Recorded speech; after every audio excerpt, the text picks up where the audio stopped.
മുഖ്യമന്ത്രി Pinarayi വിജയനെതിരെ enforcement ഡയറക്ടറേറ്റിന്റെ notice ലഭിച്ച പശ്ചാത്തലത്തിൽ കേരളത്തിൽ ഇനി സമര പരമ്പരയ്ക്ക് സാക്ഷ്യം വഹിക്കാൻ പോവുകയാണ്. യൂത്ത് കോൺഗ്രസും തെരുവിലിറങ്ങുമെന്ന് വ്യക്തമാക്കി കഴിഞ്ഞു. അഴിമതിയുടെ കറ പുരണ്ട മുഖ്യമന്ത്രിക്ക് കേരം തിങ്ങും കേരള നാട് ഭരിക്കാൻ അർഹതയില്ലെന്നാണ് കോൺഗ്രസിന്റെ നിലപാട്. ബി.ജെ.പിയുമായി അഡ്ജസ്റ്റ്മെന്റ് രാഷ്ട്രീയം നടത്തിയിട്ടില്ലെങ്കിൽ കേരള മുഖ്യമന്ത്രിക്ക് ജയിലഴിക്കുള്ളിലേക്ക് പോകേണ്ടി വരുമെന്നാണ് കോൺഗ്രസ് നേതാക്കന്മാർ പറയുന്നത്.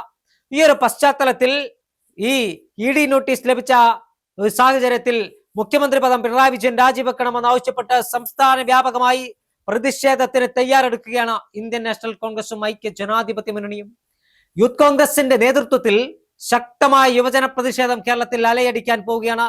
തദ്ദേശ സ്വയംഭരണ സ്ഥാപനങ്ങളിലേക്കുള്ള തെരഞ്ഞെടുപ്പ് പടിവാതിക്കൽ എത്തി നിൽക്കുന്ന പശ്ചാത്തലത്തിൽ കേരളത്തിന്റെ മണ്ണിൽ വലിയ ബഹുജന പ്രക്ഷോഭം നടക്കുമ്പോൾ മുഖ്യമന്ത്രി പിണറായി വിജയൻ ഇപ്പോൾ ദുബായിലെ മണലാരണ്യത്തിൽ സുഖിച്ച് താമസിക്കുകയാണ്. ഒരു ഭാഗത്ത് മുഖ്യമന്ത്രിയുടെ അഴിമതിക്കെതിരെ നോട്ടീസ്, മറുഭാഗത്ത് മുഖ്യമന്ത്രി സുഖലോലുപനായി ദുബായിലെ മണലാരണ്യത്തിൽ വിലസുമ്പോൾ കേരളത്തിന്റെ തെരുവുകൾ പ്രക്ഷുബ്ധമാകാൻ പോവുകയാണ്. രാജ്യത്തിന്റെ ഭരണകൂടത്തിനകത്ത് അഴിമതിയിൽ മുങ്ങിക്കുളിച്ച ഇത്തരത്തിൽ ഒരു മുഖ്യമന്ത്രി ഉണ്ടോ എന്ന് ചോദിച്ചാൽ ചിലപ്പോൾ ഉത്തരമുണ്ടാകില്ല. ഒരു കമ്മ്യൂണിസ്റ്റ് മുഖ്യമന്ത്രിയുടെ പേരിലാണ് ഇത്തരത്തിൽ അഴിമതി ഉയർന്നിരിക്കുന്നത്. ആ ഒരു പശ്ചാത്തലത്തിൽ കേരളത്തിൽ സമര പരമ്പരകൾക്ക് നേതൃത്വം നൽകാനാണ് കോൺഗ്രസിന്റെ തീരുമാനം. നേരത്തെ മുഖ്യമന്ത്രിയുടെ മകൻ വിവേക്, മകൾ വീണ തുടങ്ങിയവർക്കെതിരെ നോട്ടീസ് അയച്ചിരുന്നു.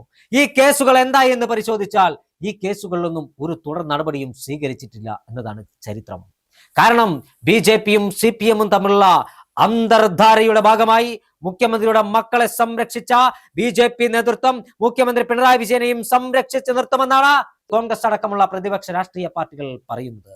കാരണം മുഖ്യമന്ത്രി പിണറായി വിജയനാണ് ബി.ജെ.പിയും CPM-ഉം തമ്മിലുള്ള കേരളത്തിലെ പാലമായി പ്രവർത്തിക്കുന്നത്. നിയമസഭാ തെരഞ്ഞെടുപ്പിൽ ബി.ജെ.പിക്ക് 5 സീറ്റ് ലഭ്യമാക്കി കൊടുക്കുക എന്നൊരു ദൗത്യം ഏൽപ്പിച്ചിരിക്കുന്നത് പിണറായി വിജയനാണ്. പിണറായി വിജയനെ ഭയപ്പെടുത്തി കീഴ്പ്പെടുത്താനാണ് ഇത്തരത്തിൽ ദേശീയ അന്വേഷണ ഏജൻസികളെ ഉപയോഗിച്ച് ബി.ജെ.പി നോട്ടീസ് അയക്കുന്നത്. ഫെമ ചട്ടലംഘനം, മസാല ബോണ്ടിന്റെ മറവിൽ കോടികളുടെ അഴിമതി നടത്തിയ മുഖ്യമന്ത്രിയെ തൂക്കിയെടുത്ത് ജയിലഴിക്കുള്ളിലിടാൻ ഇഡിക്ക് തടസ്സങ്ങളൊന്നുമില്ല. പക്ഷേ മുഖ്യമന്ത്രി പിണറായി വിജയനെ സംരക്ഷിക്കേണ്ട ബി.ജെ.പിയുടെ ആവശ്യമാണ്. അതുകൊണ്ട് അവർ ഇഡിയെ കാണിച്ച് പീഡിപ്പിക്കും. പിന്നീട് അവർ കേസ് ഒത്തുതീർപ്പാക്കും. ആ ഒത്തുതീർപ്പ് ഉടമ്പടിയുടെ ഭാഗമായി അടുത്ത നിയമസഭാ തെരഞ്ഞെടുപ്പിൽ കേരളത്തിൽ ബി.ജെ.പിക്ക് 5 സീറ്റിൽ ജയിപ്പിച്ചു കൊടുക്കുക. അതിന്റെ പ്രത്യുപകാരമായി 3ാം തവണയും പിണറായി വിജയനെയും CPM-നെയും അധികാരത്തിലേറ്റുക. ഈ ഒരു ദൗത്യമാണ് ഇപ്പോൾ ബി.ജെ.പിയും CPM-ഉം ഏറ്റെടുത്തിരിക്കുന്നത്. ഇത് കേരളത്തിലെ ജനങ്ങൾ തിരിച്ചറിഞ്ഞു കഴിഞ്ഞു. വരാനിരിക്കുന്ന ദിവസങ്ങൾ കേരളത്തിൽ സമരത്തിന്റെ വേലിയേറ്റമായിരിക്കും, സമരത്തിന്റെ സുനാമിയായിരിക്കും. ആർത്തലയ്ക്കുന്ന സുനാമി തിരകൾ പോലെ കാസർഗോഡ് മുതൽ തിരുവനന്തപുരം വരെ കേരളത്തിന്റെ സമര യുവത്വം ആർത്തലച്ച് റോഡിൽ പ്രക്ഷോഭങ്ങൾ നടത്താൻ പോവുകയാണ്. യൂത്ത് കോൺഗ്രസിന്റെ ചെറുപ്പക്കാർ ഐതിഹാസികമായ സമരത്തിന് തയ്യാറെടുക്കുകയാണ്. പരിചക്ര ത്രിവർണ്ണ പതാക കയ്യിലെടുത്ത യൂത്ത് കോൺഗ്രസിന്റെ ചുണക്കുട്ടികൾ തെരുവിലിറങ്ങിയാൽ ആ സമരത്തെ തടുത്തു നിർത്താൻ, ആ സമരത്തെ തടഞ്ഞു നിർത്താൻ കേരള പോലീസിന് കഴിയാതെ വരും. അത്തരത്തിലുള്ള സമരത്തിന് വരും ദിവസങ്ങളിൽ കേരളം സാക്ഷ്യം വഹിക്കാൻ പോവുകയാണ്. എന്തായാലും ഇ.ഡി നോട്ടീസുമായി ബന്ധപ്പെട്ട് മുഖ്യമന്ത്രി പിണറായി വിജയനും CPM-നും DYFI-ക്കും എന്താണ് പറയാനുള്ളതെന്ന് കേൾക്കാൻ കേരളം ആഗ്രഹിക്കുകയാണ്.